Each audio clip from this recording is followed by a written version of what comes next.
Vous ne rêvez pas, ce sont bel et bien des engrenages que vous voyez dans cette mitrailleuse. Cette merveille mécanique d'envoi de plomb à vitesse supersonique est la mitrailleuse 1907 Saint-Étienne, et je vais vous expliquer pourquoi c'est probablement l'une des mitrailleuses les plus cool que vous ne connaissez pas. En général, la plupart des armes à chargement automatique utilisent un système de piston qui est poussé vers l'arrière par les gaz causés par la détonation de la cartouche. Mais c'est une arme française, donc elle se doit d'être unique. Du coup, le piston de la 1907 bouge vers l'avant et ne peut pousser la culasse vers l'arrière seulement grâce à son système de crémaillère. Pourquoi? Parce que la France. Mais la bizarrerie ne s'arrête pas là. La 1907 a un système de réduction de la cadence de tir allant de 600 coups par minute jusqu'à 8 coups par minute. Et ce n'est pas fini, il y a un manchon autour du canon pour dissiper la chaleur, qui a un système intégré d'ajustage des organes de visée au fur et à mesure que le canon se dilate à cause de la chaleur. On peut dire ce qu'on veut de la France, on a eu des armes vachement cool. Et si je vous disais que ce long Toyo bousillait des chars allemands pendant la Seconde Guerre mondiale? Cette chose est le PTRD-41, un fusil anti-char monocoup mesurant 2 mètres de long ou 79,5 pouces pour ceux qui sont de l'autre côté de l'Atlantique. On serait tenté de penser que la taille de ce truc est déjà assez ridicule comme ça, mais non, il est chambré dans la cartouche de 14,5 par 114 mm. Pour mettre ça en perspective, voici le 50 BMG. Vous savez, la cartouche utilisée dans le Barrett ou la M2, et maintenant à côté du 14,5. Et avec cette cartouche, le PTRD-41 pouvait traverser jusqu'à 30 mm de blindage à 500 mètres. Imaginez être dans un blindé léger en pensant que vous êtes en sécurité, et se faire éclater par un fichu Toyo. Et si ce n'était pas assez stupide comme ça, sachez qu'il y a des histoires à propos de gens en Sibérie qui utilisaient des PTRD pour chasser des baleines. Chasser des baleines avec un fusil anti-char. Non, ce truc n'est pas un dessin d'enfant devenu réalité. Ceci est le Dardik 1500, un revolver à carcasse en polymère avec magasin fixe. Vous le trouvez bizarre? Eh bien sachez qu'il emploie des cartouches triangulaires en polymère. Pourquoi des cartouches triangulaires? Pour qu'elles soient approvisionnées de manière fiable jusqu'au barillet ouvert, depuis le magasin fixe qui se charge par une portière sur la gauche de l'arme.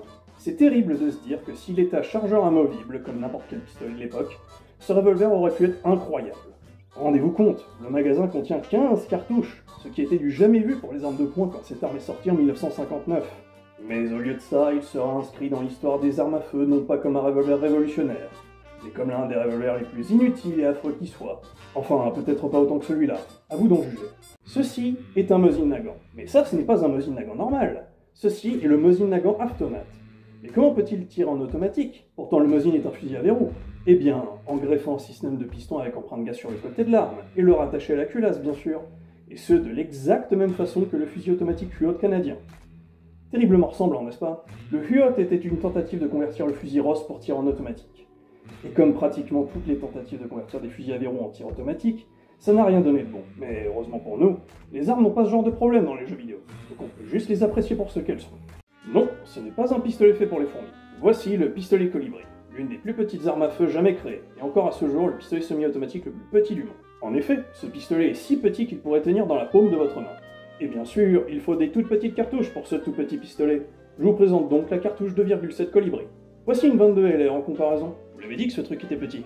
Mais à quel point était-il efficace? Eh bien, une fois tiré, la 2,7 Colibri délivrait la puissance colossale de 4 joules.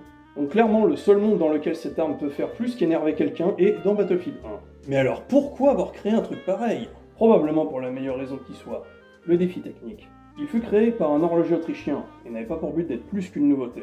Et je suis sûr que son concepteur, Franz Fanny, était très fier d'avoir accompli une telle prouesse. Parmi les armes de jeux vidéo, eux sont aussi détaillés que le Malorian Arms 3516. Mécaniquement parlant, l'arme de Johnny Silverhand fonctionne clairement en recul court, avec ce qui semble être une culasse rotative. Et le chargeur se trouve en face de la détente, juste sous le canon.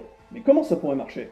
Eh bien, probablement comme le pistolet automatique Mars. Enfin, à ceci près que le Mars fonctionne à recul long. Dans un système à recul long, le canon et la culasse sont poussés complètement vers l'arrière par le recul. Et la culasse se déverrouille à mesure que le canon repart vers l'avant.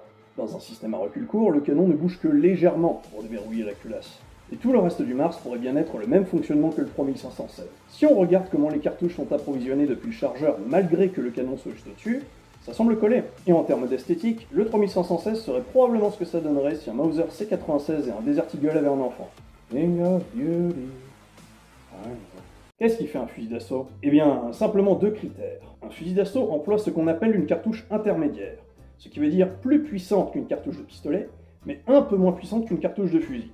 De cette manière, il est possible d'atteindre des cibles au moins jusqu'à 300 mètres avec un recul largement contrôlable. Et probablement ce qu'il y a de plus important à propos des fusils d'assaut, le sélecteur de tir. Ce mécanisme permet à l'arme de passer de semi-automatique, donc un tir par pression de la détente, grâce au déconnecteur qui rattrape le marteau entre chaque tir, ou bien de passer en tir automatique, où le marteau frappera le percuteur dès que la culasse sera complètement vers l'avant.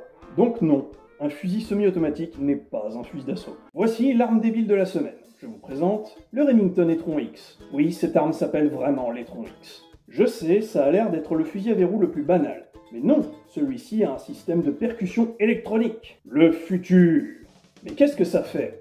Eh bien, parce que c'est électronique, le poids de la détente peut être ce que vous voulez, allant littéralement d'1 gramme à 50 kg. Ce qui sonne bien sur le papier, je veux dire. La détente peut être aussi légère que vous voulez. Et où est l'arnaque? Encore une fois, parce que ça fonctionne électroniquement, il n'y a pas de percuteur comme dans une arme à feu normale. Donc la cartouche est littéralement tirée par le pouvoir de Zeus. Ce qui veut dire qu'il vous faut des amorces spéciales pour que vos cartouches fonctionnent dans l'Etron X. Et elles étaient bien plus chères que des amorces normales. Résultat, personne n'en voulait. Oh, et un autre truc plutôt cocasse, il vous faut une clé pour allumer l'arme. Si vous la perdez, pas de bol, votre Etron X ne marche plus. Un Etron qui ne marche plus. Voilà une phrase que je ne pensais jamais dire un jour. Et voici peut-être l'une des armes les plus cool de l'histoire du jeu vidéo, et aussi l'un des meilleurs outils pour apporter la démocratie au nom de la Super Terre. Voici le canon automatique, littéralement une pièce d'artillerie d'épaule avec un tas d'inspiration. Évidemment, quand vous le voyez en action, vous pensez sans doute directement au Luger, avec cette énorme genouillère qui bouge après chaque tir. Et vous auriez raison. Et là aussi, tout comme le Luger, le canon automatique utilise un système à recul court afin de déverrouiller sa genouillère. Et la seconde inspiration de cette arme utilise également un système à recul court.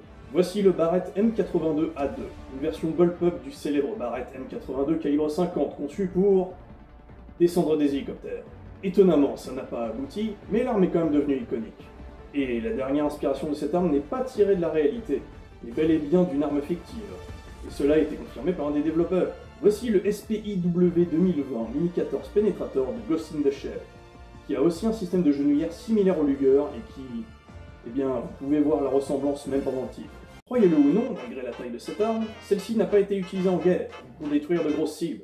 Ceci est une canardière, et comme son nom l'indique, elle était en fait conçue pour vaincre l'une des plus dangereuses créations de la nature, le haut de la chaîne alimentaire. Le canard. Oui, pour de vrai. Surtout utilisé pendant le 19e siècle pour la chasse industrielle, les canardières étaient généralement un chargement par la bouche. Tout comme pour un mousquet, la poudre devait être versée dans le canon, et le projectile devait être tassé aussi fort que possible pour éviter toute bulle d'air entre la poudre et les projectiles, de sorte à éviter de littéralement changer l'arme en grenade. Mais pourquoi ces armes étaient aussi grandes? Eh bien, les canardières étaient utilisées avec des plombs, pas des balles. Donc plus le diamètre du canon était important, plus il était possible d'y bourrer des plombs. De cette manière, il était possible de tirer des centaines de plombs en une pression de la détente, donc potentiellement récupérer des tas de canards en un seul tir.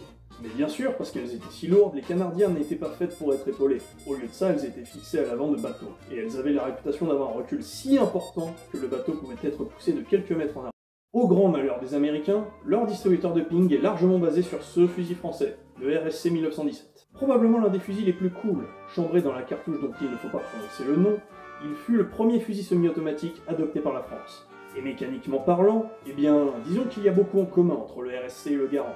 Les deux utilisent un système de piston à course longue, ce qui veut dire que le piston et la culasse bougent ensemble quand les gaz dus à la détonation créée par le tir poussent sur le piston.